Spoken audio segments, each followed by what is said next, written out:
Hey, welcome to Neversink Farm, and I'm in the tomato house. It's off season. We're just getting it ready to plant in like a month. It's still winter here.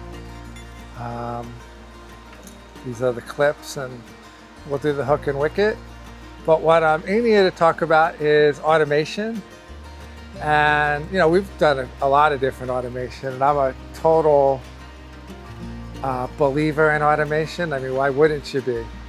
And for really important crops like tomatoes and indoor cucumbers, and you know, we have to vent, we have roll-up sides, we have heaters, we have 2 heaters in here, we have half fans, we have wall fans in the back, we have the louvers in both front and back. So there's a lot of gear. And so we have the Orisha now. You know, we've tried others, and I can tell you that, you know, the good thing about Orisha is it's incredibly simple. It's user-friendly. If you're someone who likes to play around with a lot of different things and you wanted to do certain things, then Orisha probably wouldn't be for you, but that's not a lot of farmers. They'd rather just plug and play, put it in, and set it, forget it. Like, you're going to set temperature and things like that, but your finer control are going to be more difficult. So depending on how you look at it, it's a positive or negative. It's a positive in that, you know, obviously there's less to worry about, less to mess with. And I used to do a lot of messing with it. I do a lot less messing with my controllers now, just because of lack of time. The more time I had, I would be messing with it all day, every day, and adjusting finer and finer relationship between the venting and the heating, and when that happens, and what time of day, and humidity, and the rest of it. But this does a perfectly fine job of doing that. So it's not absolutely necessary.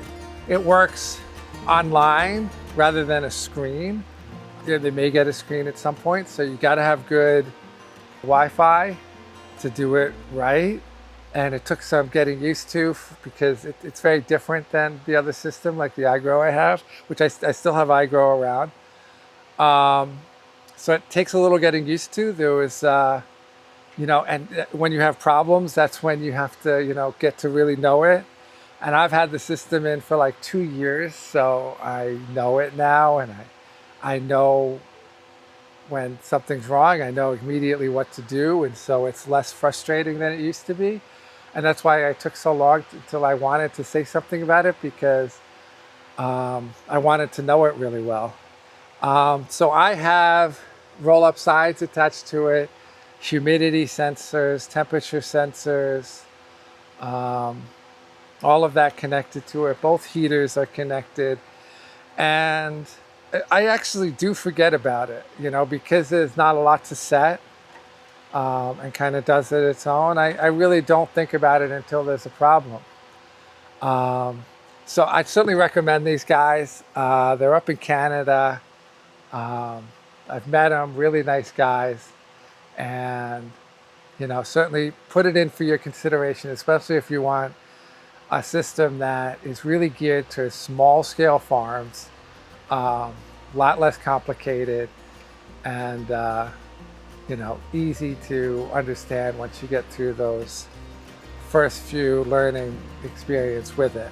And you know, if you're considering control, once you're already considering controlling your gear in your house, it's time to do it, because the amount you spend on it, you're going to get back, you know, very, very quickly by having control, or being able to look online and see where things happen, and you know, look at your graphs and see if there's any problems, and knowing that it's taken care of. All right, so I just wanted to show you that. It's kind of a new thing in the past 2 years in here, and yeah. So till next time, yeah, thanks for watching.